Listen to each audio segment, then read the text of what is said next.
à toutes et à tous, soyez les bienvenus, c'est l'heure du café littéraire. Alors le café littéraire, c'est 50 minutes d'échange avec des autrices et des auteurs présents au Salon du Livre et de la Presse Jeunesse autour de la thématique Désir de monde. Alors aujourd'hui, nous allons nous interroger sur notre rapport à l'autre, en amour, au sein de la famille, mais aussi le rapport à l'étranger dans toute sa diversité, à celui ou celle qui vient de loin, qui a bravé 1001 dangers pour s'inventer une nouvelle vie ou pour survivre, tout simplement.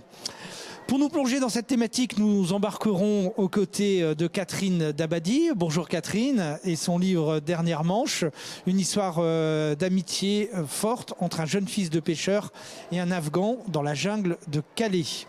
Laurence Bieberfeld, elle a choisi le cadre du métro pour nous raconter l'histoire d'une jeune maman capverdienne et de son fils, accompagné d'un drôle d'animal. Malencontre est une des pépites de la sélection ado et c'est largement mérité. Laurence, soyez la bienvenue chez nous. L'autre, l'étranger parfois, un membre de notre famille, Rachel Coren-Blitt, a choisi la catastrophe d'AZF à Toulouse en 2001 comme toile de fond de son roman Pas la fin du monde. Rachel, bonjour, soyez la bienvenue. Et Cécile Dupuis, elle, dans sa très délicate BD L'ombre des pins, a choisi de nous dépeindre le début d'une histoire d'amour, peut-être, et les rapprochements successifs de deux adolescents. Vous êtes sélectionné dans la sélection Pépite BD. Bonjour à vous. Et puis pour nous accompagner aujourd'hui, eh bien nous avons Irène. Irène, tu as 14 ans. Bonjour. Oui, bonjour. Comment vas-tu ?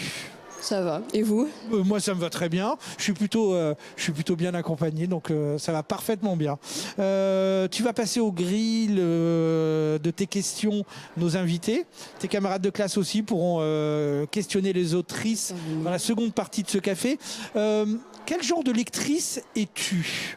Est-ce que tu es une lectrice très assidue ou de temps en temps tu picores Assidue, je dirais. Et puis j'ai tendance à vouloir lire tout de suite tout le livre. Donc je fais une très forte consommation de livres en général. Ouais, tu as combien de livres par semaine ou par mois ? Bah ça dépend. En général 2 ou 3 par semaine, quelque chose comme ça. Si je trouve des choses qui me plaisent. Ouais. Sinon, je relis ce que j'ai dans ma bibliothèque. D'accord. Alors, je te propose de... tu as travaillé, tu as tes fiches devant toi. Oui. Tu as des questions, je le sais, très pertinentes. Alors, je te propose qu'on commence un petit peu ce tour de table. Tu veux bien ? Oui. Allez, c'est parti. On va commencer avec Catherine Dabadi. Bonjour. Vous avez exercé le métier de journaliste pendant une vingtaine d'années. Vous avez travaillé en Argentine et en Italie. Ça va nous intéresser. En qualité de scénariste, vous avez collaboré à la série télévisée Plus belle la vie.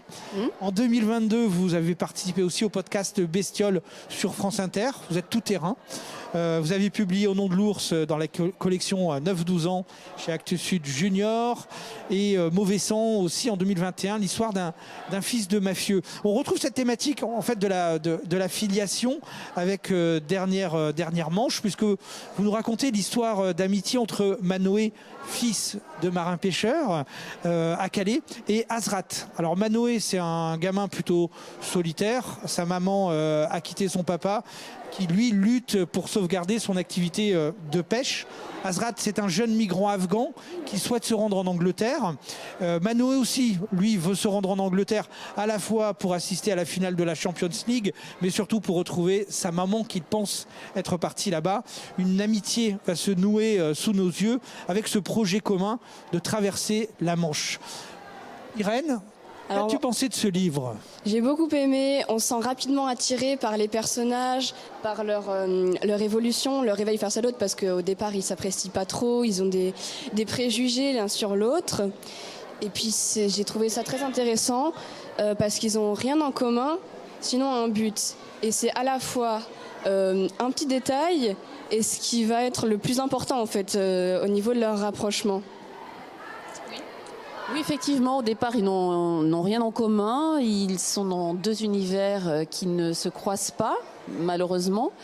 Et effectivement, c'est au départ un petit détail, effectivement, un collier, une chaîne qui va les mettre en rapport les uns avec, enfin au départ un accident effectivement, et puis ensuite cette chaîne volée qui va les mettre en contact l'un avec l'autre, et c'est vrai qu'au départ c'est juste une association entre les deux.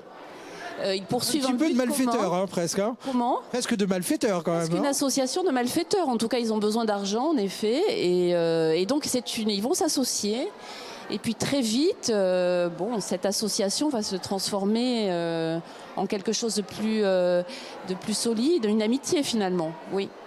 Donc pour vous, est-ce que ce but commun, c'est plutôt juste le détail qui va permettre de se rapprocher, ce sera le pivot, ou est-ce que ce sera l'élément le plus important dans leur rapprochement, ou est-ce que ce sera juste le petit détail qui va tout déclencher? Tu veux dire le petit détail qui va tout déclencher leur amitié. Leur amitié. Oui. Oui, enfin c'est un détail qui, moi sur le plan de la narration, j'en avais besoin si tu veux. J'ai besoin d'un but commun. J'avais besoin d'un but commun parce que sinon ils n'ont aucune raison de se rencontrer. Manoé, il vit sa vie de collégien dans une ville qui pourrait être Calais en effet. Et puis Azrat, il est dans la jungle, donc a priori rien ne va les rapprocher. Donc moi, d'un point de vue plus technique de la narration, j'avais besoin de trouver un but commun, voilà. Et ensuite, je dirais que ce but, se transforme en quelque chose de plus profond. Ils se rendent compte tous les deux que, ils sont en manque d'une mère aussi. Donc c'est peut-être ça le lien le plus profond qui les unit, et tous les deux à la recherche de quelque chose qu'ils ont perdu. Ils ont besoin de se construire tous les deux. Manoé parce qu'il n'a plus sa maman et qu'il veut trouver une conclusion à cette disparition de sa mère, et Azrat parce que lui il doit tout simplement refaire sa vie, et il a quitté sa mère et il doit se forger un avenir. Voilà. Alors, en tant qu'ancienne journaliste, parce que vous avez été journaliste avant d'écrire des livres, c'est bien ça? Est-ce que vous avez déjà travaillé sur ces questions de migrants, de réfugiés Alors, oui et non. Je pense que j'ai mes années passées en Italie ont sans doute, alors de façon très inconsciente, déclenché peut-être l'histoire, parce que j'étais effectivement là-bas au moment de la crise migratoire en Italie, qui a été très forte dans les années 2016-2017. Et moi j'étais journaliste et j'ai travaillé même de loin, mais un peu sur ces questions-là. Et c'était un moment où on a vu débarquer des centaines de milliers de migrants sur les côtes italiennes, et c'était vraiment, l'actualité n'était faite que de ça, de débarquement de migrants qu'on plaçait dans des hotspots, des migrants qui débarquaient, mais malheureusement aussi des migrants qui se noyaient. Donc je pense que je suis allée voir un foyer pour migrants, ce qu'on appelle les migrants non accompagnés, les migrants isolés, que je n'avais pas pu interroger à l'époque parce qu'ils étaient mineurs, donc protégés. Donc j'ai un petit peu travaillé sur ces questions-là de loin, mais je pense que j'ai été marquée par ça, tu vois. Et je pense marquée par le fait que finalement, le migrant, on l'appréhendait toujours un peu comme une masse. C'était des chiffres, c'était une comptabilité, c'était des images qu'on voyait de gens entassés dans des bateaux. Une déshumanisation. Une déshumanisation. Et finalement, on ne savait pas... des gens qui avaient perdu toute individualité en quelque sorte. Voilà. Donc, je pense que ça a été le point de départ. J'ai eu envie de raconter une existence parmi tous celles-là. Ce qui est aussi très intéressant, c'est là où on sent aussi la patte un petit peu journalistique, puisque c'est un roman d'amitié, d'ouverture et de découverte de l'autre. Mais il y a une toile de fond, il y a une vraie galerie de personnages, et un fond social avec la crise des pêcheurs, avec ces rodéos urbains aussi de motos dont on parle régulièrement, les différents rapports qu'on a aussi, la policière, la voisine qui scrute les va-et-vient des migrants. Il y a toute cette galerie de personnages et de fonds social qui amène aussi une réalité, un regard réel sur cette histoire-là, qui la rend plus crédible. C'était voulu.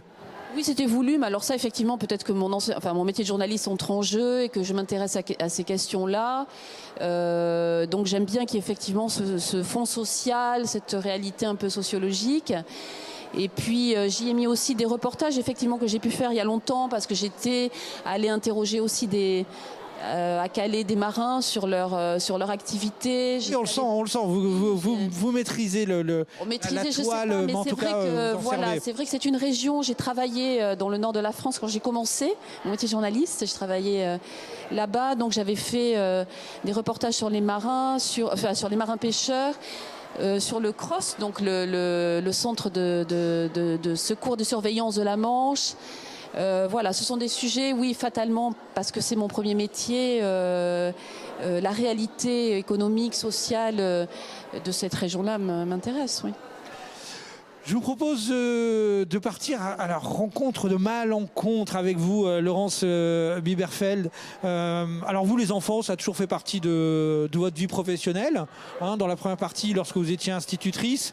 Mais depuis 15 ans, vous vous consacrez à l'écriture. Vous êtes auteur d'une dizaine de romans chez Gallimard, Baleine, Au-delà du raisonnable.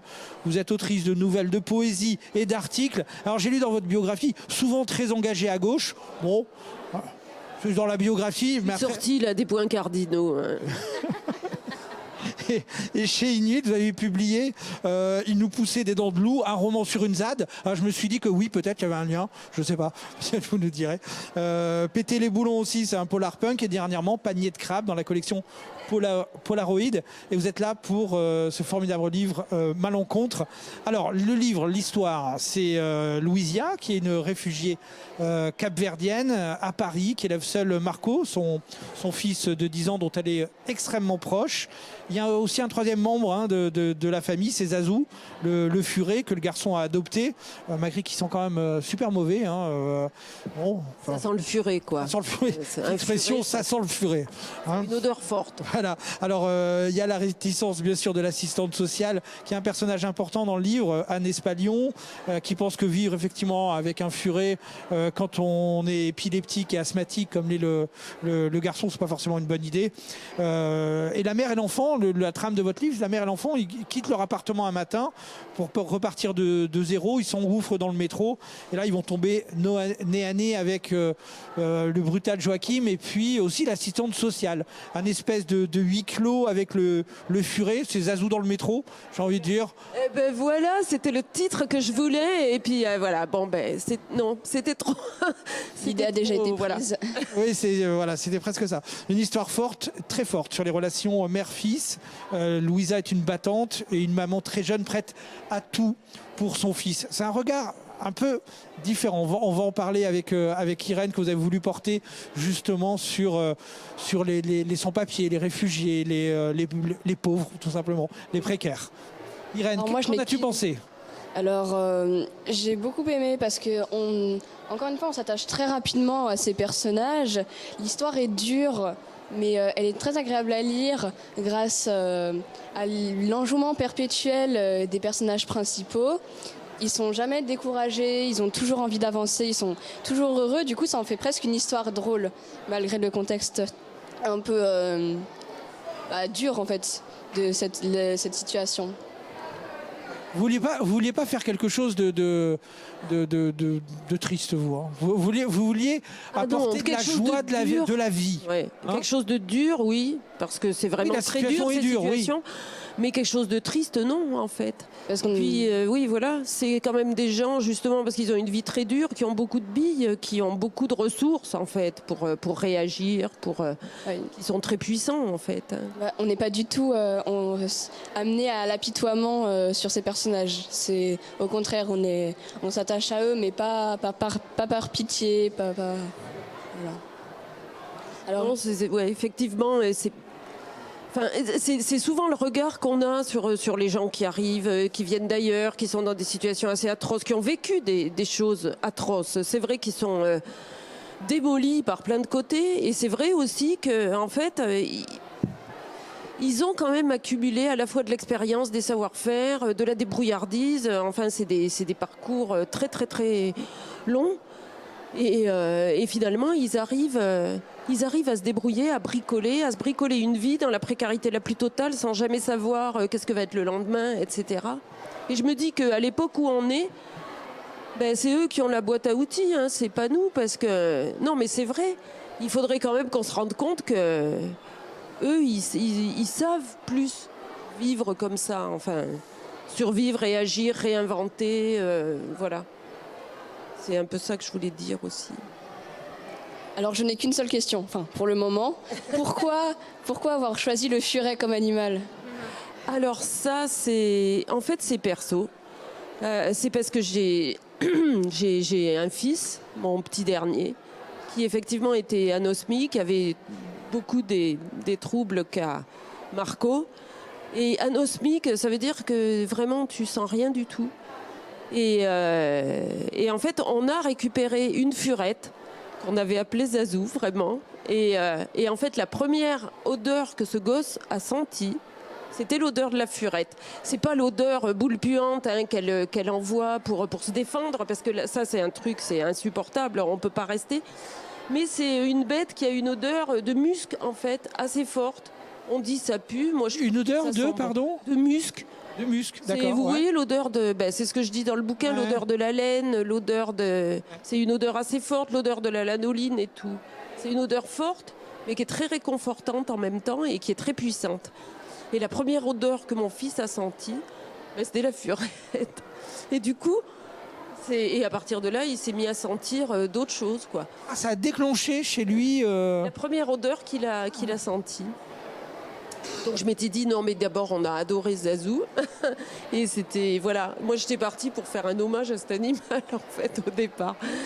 Et puis voilà, après j'ai inventé tout un truc là-dessus où j'ai mis d'autres choses dont je voulais parler. Mais oui, en fait c'est parti de Zazou en fait.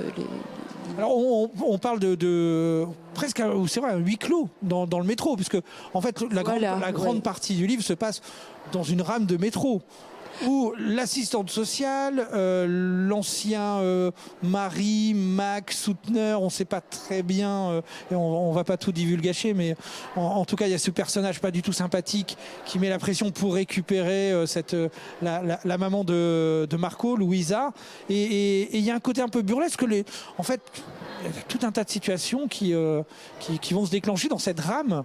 En fait, il y a vraiment des gabarits de polar. Et moi, le polar, enfin, j'adore. En fait, c'est-à-dire qu'il y a vraiment des gabarits assez rigides dont on va se servir. Et là, en l'occurrence, je me suis dit, allez, je vais tenter à la fois un huis clos et un compte à rebours. Quelque chose de très resserré. Et en fait, voilà. En gros, ils montent dans le métro. Ça se fait sur une ligne qui est quand même une des plus péraves de Paris. Il faut être honnête, hein, la ligne 13. C'est celle qui va de Malakoff à Saint-Ouen, donc Saint-Denis, La Plaine, machin. Et sur cette ligne-là, qui va quand même de la misère jusqu'à l'abondance pour repartir dans la misère, et qui a souvent beaucoup de... Enfin bon, voilà. Faire ce truc du compte à rebours. Et c'est un huis clos, parce qu'effectivement, le métro, c'est un huis clos, c'est un endroit souterrain, fermé. Il y a ce truc, il faut qu'ils aillent le plus possible vers le wagon de tête pour arriver à sortir avant que Joaquin les rattrape. Ça se passe pas comme ça. Enfin bon, voilà, il y a des rebondissements. Donc tout ça se passe dans un cadre quand même assez stressant, éprouvant pour ces deux personnages, en plus de leur vie qui est pourtant pas simple. Alors d'où est-ce qu'ils tirent leur force, d'où est-ce qu'ils tirent leur rangement perpétuel et le fait de toujours réussir à s'en sortir avec le sourire? Alors en fait, c'est le fait de vivre comme ça. On a des ressources insoupçonnées, et ces ressources, on ne les utilise pas. En fait, quand on est dans des vies assez, en sécurité, assez confortables, assez prévisibles, etc., qui ne sont pas trop stressantes, mais je pense que n'importe qui, mis dans ces situations-là, il découvre, il arrive à se débrouiller. On est quand même fait pour ça, en fait. Je pense réellement que les humains sont faits pour résoudre des problèmes. Vraiment, on est vraiment tanké comme ça. Quand on n'a pas de problème à résoudre, on tourne en rond, on se met à détester tout le monde. Enfin bon, voilà, il faut qu'on résolve quelque chose. Et effectivement, les gens très très pauvres, parce que c'est ça, hein, c'est la misère du monde qui se déplace un peu partout. Et ils sont énormément obligés. C'était dans je sais plus quelle pièce, Le Neveu de Rameau, je crois, où il y avait un des personnages qui disait mais moi, pour simplement survivre, il m'a fallu plus de génie, d'intelligence, etc., qu'aux grands pour gouverner l'Espagne pendant 3 siècles, quoi. Enfin bon, je sais plus comment c'était dit, mais c'est ça en fait. On va passer, si vous voulez bien, à... J'ai une dernière question. Tu la gardes pour tout à l'heure? Ok. Je vois la question, je m'en souviens. On va la garder pour la seconde partie de l'émission. Rachel Korenblit, vous avez étudié la philosophie avant de vous tourner vers l'enseignement et l'écriture. Votre premier livre jeunesse est paru en 2007 aux éditions du Rouergue. Depuis, vous avez publié de nombreux romans, dont Un peu plus près des étoiles chez Bayard en 2019. Vous êtes toulousaine, vous y habitez, et c'est pas un détail puisque votre livre Pas la fin du monde nous relate ce 21 septembre 2001 qui reste à jamais gravé dans l'histoire de Toulouse, et pour cause, 10 jours après le 11 septembre 2001, il y a l'usine AZF de Toulouse qui explose, qui fait plusieurs dizaines de morts et des milliers de blessés. 30 morts. 30 morts. Ouais. 30 morts. De cette journée, vous avez décidé de faire le cadre de votre livre. Alors, on suit dans ce livre Léon, 17 ans, qui en proie à un énorme chagrin d'amour. Et puis, il y a sa famille complètement disloquée depuis le divorce en fait, de ses parents. La sœur de Léon, Frida, elle a 22 ans. Elle aime une fille. Elle se met relativement en colère contre tout. Elle est très vénère, comme on dit. Et dans cette ville dévastée, le frère et la sœur vont cheminer comme ça de la maison de leur grand-mère, une rescapée des camps, jusqu'à l'appartement de leur maman qui est partie, et tenter de retrouver leur père, justement, qui est un peu introuvable. Est-il vivant? Est-il mort? Un périple qui va peut-être rapprocher la famille.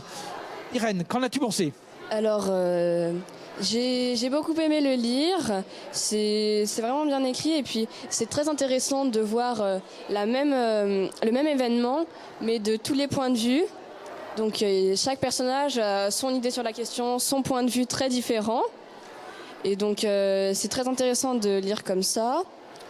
Les essais de reconstitution de la famille sont très touchants. J'ai notamment beaucoup aimé la dernière scène. On a l'impression que... Est-ce qu'on le dit ou est-ce qu'on le dit pas? Attention, il y a 2 écoles. C'est l'autrice qui nous le dit. On divulgage ou pas? La dernière scène à l'hôpital. Oui, la toute dernière. Avec La toute dernière avec le personnage principal, avec Coup de fil. les coups de fil. Voilà, c'est ça. non. Non, on dit pas. Non, Ah bah non, on dit pas. D'accord. On dit pas. Donc j'ai beaucoup aimé. Et j'ai trouvé ça très intéressant aussi que la catastrophe, ce soit le détonateur des essais de reconstitution de cette famille. C'est l'explosion qui va être le détonateur dans cette histoire. Mais c'est le personnage en fait. Toulouse est le personnage aussi, un des personnages de ce roman. Je voulais faire une histoire de reconstruction sur fond de déconstruction.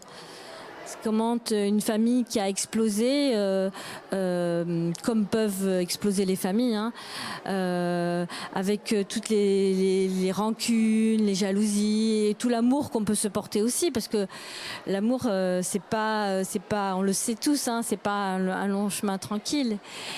Et donc l'idée que l'histoire de 2 jeunes, un frère et une sœur, je voulais vraiment raconter une histoire de fratrie.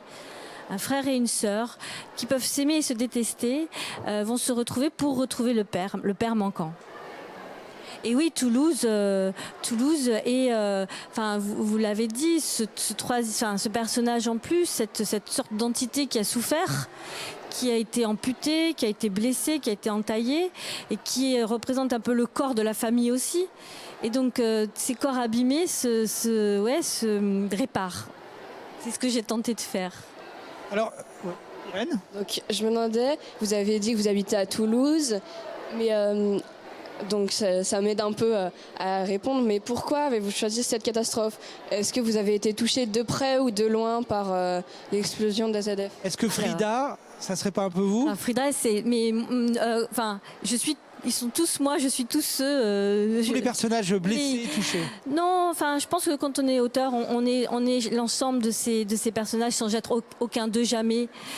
Moi, j'étais enceinte le jour de l'explosion de la ZF. J'étais enceinte de 4-5 mois. J'étais enseignante. Dans mon école, c'était juste sur le trajet du nuage qui nous est passé au-dessus. Et je vivais l'instant. J'avais un garçon qui était dans une maternelle beaucoup plus loin. Il fallait que j'aille le récupérer. Et j'en ai vécu des choses qui étaient vraiment pas faciles. Il y avait eu le 11 septembre, 10 jours avant.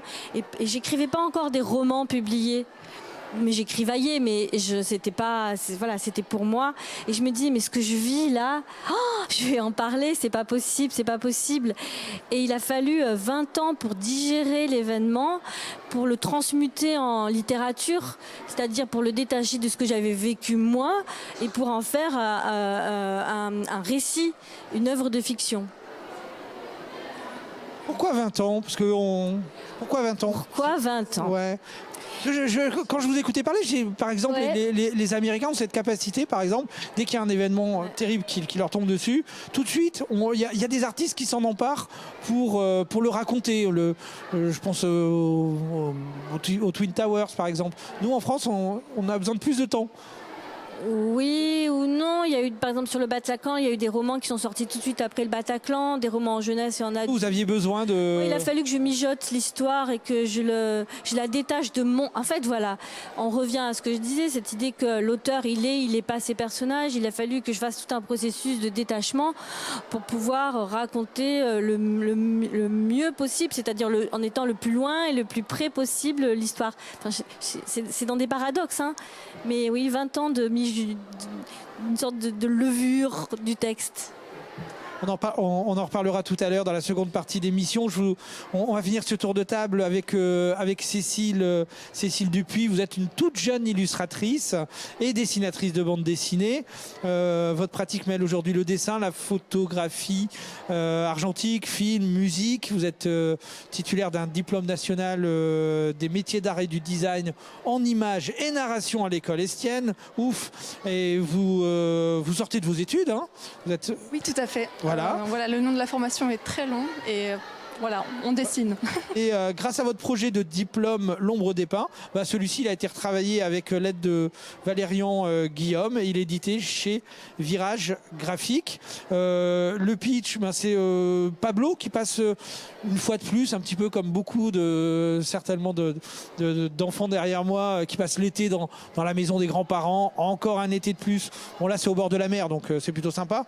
L'enfant qui est devenu un jeune ado et ses vacances auraient dû être plutôt studieuses, mais une fois ses parents partis, l'été de révision va se transformer en été de contemplation, de photographie par le biais de Carla, qui est une fille n'ayant elle comme objectif que celui de son appareil photo et un concours à gagner. Et on embarque à leur côté dans leur périple contemplatif, celui de deux adolescents qui ont du mal à partager leurs sentiments entre hésitation et dépassement de soi et dépassement surtout de leur timidité. Irène, qu'en as-tu pensé ? Alors j'ai trouvé ça très agréable à lire par les sentiments doux et la sérénité qui s'échappe de ce livre quand on lit. Je trouve que c'est une très bonne transcription de l'amour progressif de ces deux personnages. Et aussi j'ai bien aimé quand on était du point de vue de l'appareil photo. L'appareil photo est presque un personnage à lui-même. C'est un nouveau point de vue que ceux des deux adolescents. Oui, on a utilisé l'appareil photographique pour retranscrire, le regard timide de ces deux adolescents. Et ça a été une manière de mettre un objet entre eux pour essayer de se regarder et d'avoir une excuse, entre guillemets, pour pouvoir s'observer, se cerner dans cette période de vie où on est assez perdu, on ne sait pas encore qui on est, et donc qu'est-ce qu'on décide de montrer, qu'est-ce qu'on décide comment on décide de se rendre vulnérable et fragile ou fort face à l'autre. L'appareil photo comme artifice, en fait, comme médian. C'est ça, ça a été c'est une manière poétique de poser son regard sur le monde et qu'est la photographie et aussi le dessin. Donc c'était une manière d'associer ces deux médiums, le dessin et la photographie, qui ont du sens et pour moi et aussi pour ces deux adolescents. Donc c'est pas totalement une histoire inventée, c'est un peu inspiré de vos propres expériences Alors, cette histoire n'est pas autobiographique, mais il y a beaucoup de ma sensation de l'été. Parce qu'en fait, il y a un personnage qui est aussi principal dans cette bande dessinée, c'est l'été. Et l'été, j'en ai fait une espèce de portrait, parce que l'été berce par sa lumière, par sa temporalité. Tu as dû le voir dans la BD, c'est très rythmé, alors soit lentement, soit un peu plus rapidement. C'est comme au final un morceau de musique aussi. Et voilà, j'ai oublié le début de la question. À quoi ressemblait votre projet d'études, de fin d'études par rapport à la BD ? Alors c'était un tout autre scénario que j'avais donc écrit moi-même et dessiné. Les personnages étaient déjà présents, donc Pablo, Carla, la grand-mère et l'été existaient déjà bien. Et tout était en noir et blanc. Mon challenge, c'était de retranscrire l'été en noir et blanc, donc avec des ombres et des lumières très marquées, et avec des systèmes de trames, de rayures à l'encre de Chine. Et donc l'histoire était moins axée sur la relation des personnages. Il y avait des histoires de famille un petit peu plus sinueuses. Et donc avec Valérian Guillaume, mon co-scénariste, on a recentré l'histoire sur ce début de relation, ces premiers émois entre Pablo et Carla, qui étaient moins assumés dans la première version. Je vous propose de nous plonger, on va reprendre cette discussion sur l'autre avec des questions d'Irène et de ses camarades de classe. Je vous propose de nous plonger dans une œuvre d'un des artistes de l'exposition Désir de Monde, ici au Salon du Livre et de la Presse Jeunesse. Et aujourd'hui, nous allons découvrir Henning Wagenbreth et c'est La tête dans les images.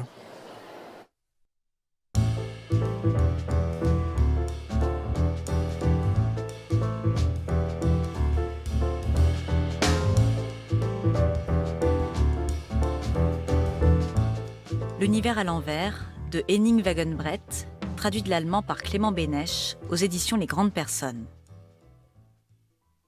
Des traits noirs, épais, quadrillés, pointillés, zébrés, ils illustrent un monde acéré.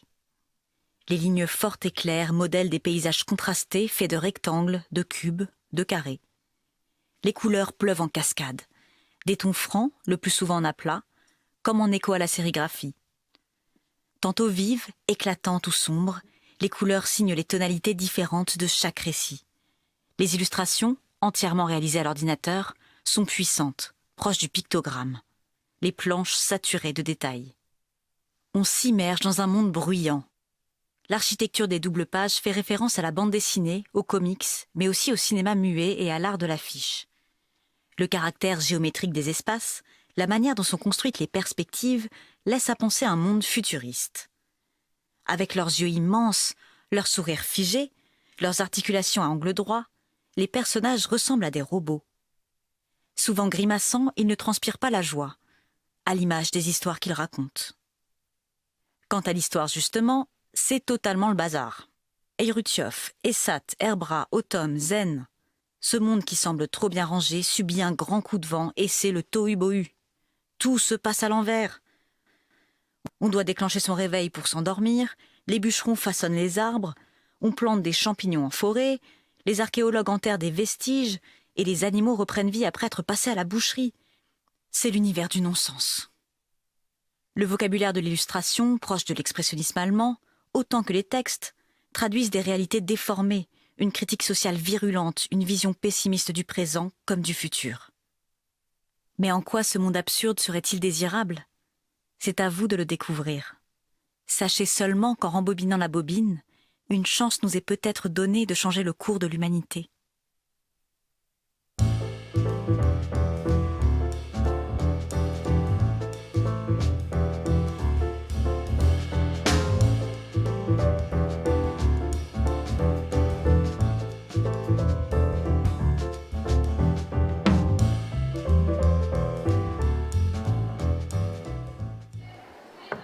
La question de l'autre, de l'étranger, traverse les œuvres de nos invités.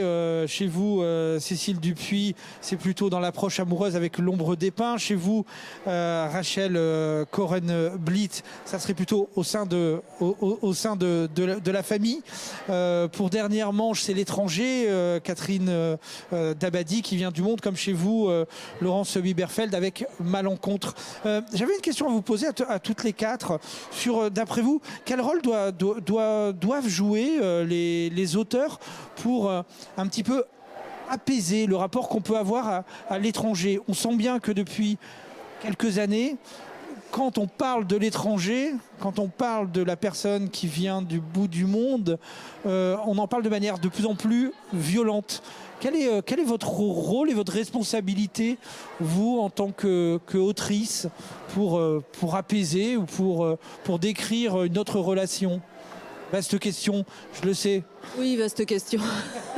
On vit dans un monde de plus en plus caricaturalement clivé, mais je pense réellement qu'il devient en même temps de plus en plus mixte, de plus en plus ouvert.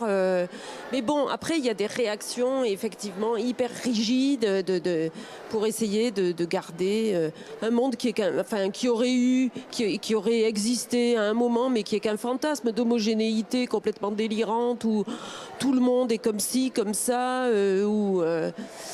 pas de mélange en fait. C'est cette espèce de peur panique haineuse de tout mélange en fait, alors qu'on n'est que ça, du mélange. On est des écosystèmes, vraiment. Rachel ? Et puis il me semble que c'est pas forcément en termes d'apaiser, parce que je pense que la littérature elle sert pas forcément à apaiser. Je crois que la littérature elle sert à réveiller et elle sert à secouer. Parce que quand on a un rapport à l'autre en général, qu'il soit politique ou qu'il soit sensible, c'est un rapport qui est de l'ordre de ce sensible-là, et c'est ce sensible-là qu'il faut nourrir et qu'il faut énerver aussi, hein, pas que apaiser, qu'il faut révolter. Enfin, voilà, le panel, la gamme de à quoi peut servir la littérature, ça va de l'endormissement quand on va au lit le soir à la rage absolue quand on ferme un livre et que ça nous a interpellés, réveillés, assommés, dérangés. La littérature sert à déranger, il me semble. Et alors, et elle sert pas que à ça, elle sert aussi à se faire plaisir. Enfin, c'est un sujet difficile par rapport à l'autre, parce que on est dans une société où justement on est dans cette idée que l'autre est tellement différent et c'est médiatique et c'est asséné, alors que voilà, un peu de douceur et un peu de violence. Enfin, c'est le mélange de la littérature, je crois. Ouais, Catherine Effectivement, apaiser, je ne sais pas, avant d'apaiser, peut-être tout simplement ouvrir le regard. Enfin, moi, c'était un peu la démarche, ouvrir le regard, effectivement, et aller à la rencontre de l'autre, pour le coup. Commencer par déjà aller à la rencontre de l'autre, enlever, effectivement, mettre de côté tous les préjugés, les stéréotypes. C'est peut-être à ça que sert aussi un auteur, dans le sens où il peut peut-être amener à porter un regard, à décaler un peu le regard aussi, tout simplement. Voilà, apaiser. En tout cas, je dirais, peut-être un auteur qui s'adresse à des jeunes doit peut-être chercher à nourrir l'espoir, en fait. C'est peut-être ça aussi. Éviter de raconter une réalité, mais éviter peut-être le cynisme, éviter peut-être d'avoir un regard de défaite et malgré tout, malgré la violence dont vous parliez, nourrir l'espoir, ouais. Oui, l'espoir, alors que du coup qui aussi transpire dans vos quatre ouvrages aussi. Feriel, tu es bonjour. Bonjour. Tu es une camarade de classe d'Irène. Tu as lu les livres? Oui, j'en ai lu que 2 parce que on avait d'autres livres à lire aussi au collège, mais. Ouais. Et tu avais une question. Oui, j'avais une question pour l'autrice de Malencontre. J'ai beaucoup aimé votre livre, merci de l'avoir écrit, ça m'a beaucoup marqué. J'avais une question. Vous étiez institutrice, si j'ai bien compris. Qu'est-ce qui vous a inspiré pour écrire ce livre? Est-ce que vous avez aidé des élèves ou vous avez des connaissances qui ont subi la même chose que, par exemple, Louisa et son fils? Alors oui, bien sûr. Bon, d'abord des élèves, effectivement, quand on est instit, où qu'on soit, il y a toujours... il faut savoir qu'il y a quand même, on le sait, hein, énormément d'enfants qui sont dans des situations comme ça, dans des situations d'extrême précarité. Apparemment, il y en a 42 000 en France, d'après un rapport de l'UNICEF, qui sont SDF. En gros, enfin voilà, quoi. Ils sont forcément, on les croise forcément. Et puis, moi, j'ai eu un moment de ma vie où j'étais extrêmement précaire. Et quand on tombe de plus en plus bas dans la pauvreté, en fait, on tombe dans le monde entier. Parce que c'est de plus en plus bigarré. Enfin, voilà, la pauvreté est un immense pays, mais où on parle des milliers de langues, alors qu'en fait, la richesse, il n'y a pas beaucoup de langages. Enfin, voilà, c'est un monde plus restreint. Voilà, c'est ça. Et c'est ça aussi que je voulais exprimer. Tu vois, moi, quand j'étais gosse, j'étais à Ampalo et puis après au Mirail. Et c'est vrai que même quand j'étais toute petite, je vivais dans des bars. Ça n'a pas duré très très longtemps, une dizaine d'années. Mais en fait, on est habitué à entendre des langues qu'on ne comprend pas, à voir des gens autour qui sont tous très différents les uns des autres, et c'est pas un problème en soi, quoi. C'est juste, c'est à force de cliver, de séparer qu'en fait, ça devient compliqué. Mais oui, en fait, même encore aujourd'hui, enfin voilà, j'ai des gens dans ma famille qui sont réfugiés, qui sont, voilà, les alliances font que on a beaucoup de monde comme ça parmi les proches, en fait. Irène, tu avais une question. Oui, tout à l'heure, vous avez dit que l'être humain est, d'après vous, fait pour régler les problèmes. Dans ce livre, on est confronté à plusieurs problèmes. Celui de cette famille de réfugiés, qui est donc un problème d'argent, et celui de cette assistante sociale, qui a un problème émotionnel, le manque d'amour qu'elle ressent. Alors, d'après vous, qu'est-ce qui est le pire ? Alors là...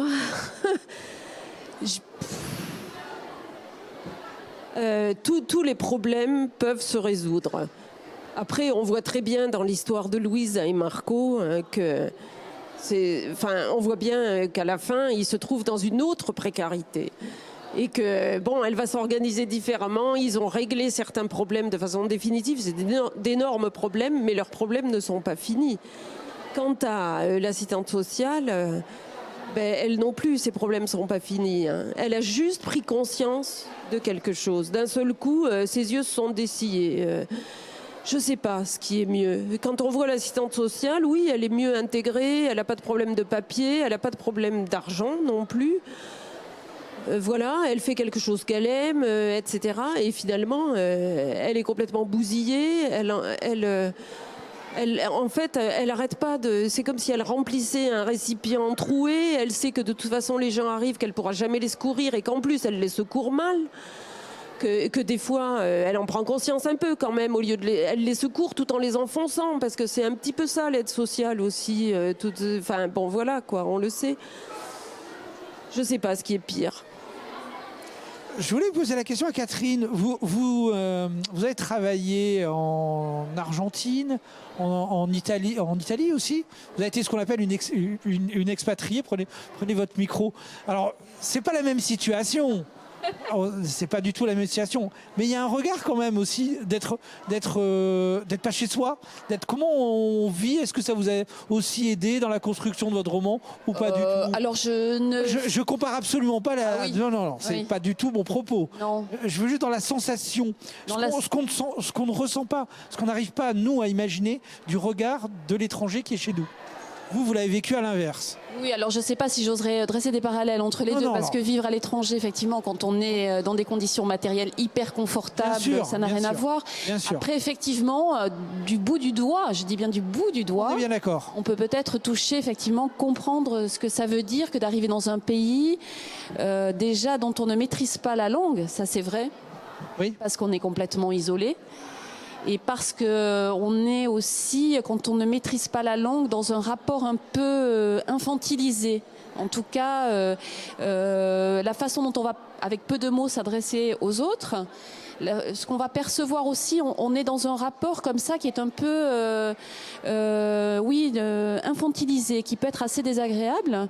Voilà, on n'est pas sur un pied d'égalité, mais et puis voilà, le fait de ne pas comprendre les codes d'un pays, de ne pas comprendre la façon dont les relations se font. Alors bon, après, mais ça n'a rien à voir parce qu'effectivement, effectivement, on touche du doigt ce que ça peut être quand non seulement on ne maîtrise pas une langue, mais qu'en plus on est dans le dénuement matériel, qu'on est dans le dénuement administratif. Effectivement, ça peut être compliqué quelquefois aussi, les démarches administratives quand on vit dans un pays étranger. L'éloignement surtout, le déracinement, le sentiment d'être... la mélancolie qui peut vous prendre quelquefois d'être loin de sa famille, loin de ses proches. Et quand on sait qu'en plus on ne va pas revenir... Oui. Il est parti, oui, c'est ça. Comme Azrat, pardon. C'est un non-retour. C'est un non-retour. Oui. Donc ce n'est pas la même chose. Il est menacé d'être embrigadé. Il sait qu'il n'y aura pas de chemin. Et parce que sa mère le lui a dit. Effectivement, c'est une injonction. Vas-y, fais ta vie ailleurs. Vous ajoutez le problème de la langue, tous les problèmes matériels d'Azrat. Mais on voit quand même que dans le livre, que malgré ce problème de dialecte, ils parviennent quand même à s'entendre. Alors est-ce que c'est d'une certaine manière une facilité scénaristique ou est-ce que vous pensez vraiment que c'est possible de s'entendre sans se comprendre, de se comprendre sans parler la même langue, de quand même communiquer avec ce problème de différentes langues? Oui, tu as raison. Je pense que je voulais arriver à ça dans le roman. C'est qu'au bout d'un moment, ils se finissent par... effectivement, ils n'ont plus besoin de cette communication qui, au départ, est difficile. Et ça a été une des difficultés du roman, puisqu'il y en a un qui ne parle pas français et Manoé parle très mal anglais. Donc, j'ai utilisé le truchement du traducteur, du téléphone. Je suis partie du principe que Azrat avait pris quelques cours quand même de français dans le foyer dans lequel il avait été hébergé. Manoé progresse en anglais, bon voilà, mais c'est toujours un petit peu précaire leur communication. Mais vient un moment où effectivement ils se passent de mots, parce que de toute façon ils sont dans la survie, tu vois, et que tu as raison, ils finissent par se comprendre sans avoir à échanger beaucoup de mots. Et parce qu'ils sont aussi dans une telle urgence qu'ils se comprennent par autre chose, par les gestes, par l'action, oui. Vous voulez reposer une autre question? Peut-être non. D'accord. Le rapport à l'autre, la difficulté aussi au sein de la famille et du rapport amoureux. Là, on est plus dans quelque chose, je dirais peut-être de léger, mais qui demande aussi du temps et du travail sur soi. C'est ce que vous vouliez raconter aussi à l'ombre des pins, Cécile? Pour revenir au fait de se comprendre sans échanger de mots, je pense que c'est très présent dans l'ombre des pins. En l'occurrence, on n'est pas sur... Il y a très peu de dialogue. Voilà, il y a très peu de mots, très peu de dialogue. En l'occurrence, on n'est pas sur des langues différentes de nationalité, mais des différences de langage homme-femme plutôt. Et on ne fonctionne pas du tout des mêmes manières, donc on peut le voir amplement dans nos quotidiens où on ne se comprend jamais les uns les autres. Et donc... Dans l'ombre des pins, beaucoup de communication se fait au final par le silence, mais surtout par les regards. Donc les regards sur les paysages, à travers l'appareil photo, et les regards très pudiques que s'échangent Pablo et Carla. Et pour vous, Rachel, pas la fin du monde, aussi, les rapports, c'est l'engueulade entre frères et sœurs tout de suite. Hein. On se parle, mais on s'agresse. Mais au fur et à mesure, on arrive à se comprendre en traversant les épreuves aussi. C'est ce qui unit aussi, c'est ce qui finit par unir famille. On s'agresse, on se taquine aussi. Oui, beaucoup. On se vanne. Enfin, plus que l'engueulade, c'est la vanne, mais il n'y a rien de plus pudique que se vanner. Ça implique quoi la vanne? Ça implique des codes qui sont des codes construits, ça implique de la complicité. Enfin, c'est plus le côté... alors, je sais pas, peut-être quand je suis dans une famille, on se vanne beaucoup, et je crois que c'est vraiment une façon de gérer la pudeur des sentiments et des relations. Mais effectivement, les sentiments de mes personnages, ils sont poussés à l'extrême, mais parce qu'aussi la situation les met dans un état un peu limite. Ouais. Rappelons que c'est la catastrophe d'AZF. Ça se vanne chez toi dans la classe? Il y a beaucoup de vannes? Oui. Oui. Oui. Tu vas te faire vanner là à la fin de l'émission ou pas, tu penses, en sortant? Je sais pas. Non, il n'y a aucune raison. Il n'y a aucune raison en tout cas. Et si c'est bien de se faire vanner, ça veut dire qu'on a de l'humour, que les autres ont de l'humour, qu'on n'a pas peur de se faire mal. Ça dépend de la vanne quand même. Ça dépend de la vanne, mais ça dépend de la personne qui te fait la vanne. Ça dépend du degré de complicité que tu as avec la personne. Oui. Allez, pour compléter cette thématique, je vous propose d'écouter la sélection à retrouver sur Keybooking. Et c'est une sélection de Cécile Ribaud-Caillol. Voir autrement. Continuer de désirer le monde. Petit florilège de titres à découvrir sur Keybooking. Le monde des Roms d'Olivier Perroux, illustré par Marie Mignot, aux éditions Gallimard Jeunesse. Violette contre Diablotin, d'Émilie Clark, aux éditions Biscotto. L'homme à la tête de lion, de Xavier Coste, aux éditions Sarbacane. Ma petite bonne, de Jean-François Chabas, aux éditions Talent Haut. Juste le ciel et nous, d'Annie Agopian et Carole Schex, aux éditions Le Port à Jauny. Et chez vous, Keybooking. Retrouvez toute l'année nos recommandations de lecture sur keybooking.fr. Catherine, Rachel, Laurence, Cécile et Irène, ma co-intervieweuse, un grand merci. C'était un plaisir de passer ces 50 minutes avec vous. Demain, à la même heure, 17h, nous parlerons toujours de Désir de monde, se relier au vivant. Et vous avez rendez-vous à 18h15 pour le Social Club, animé par Antonella Franchini. À demain. Bonne journée à tous.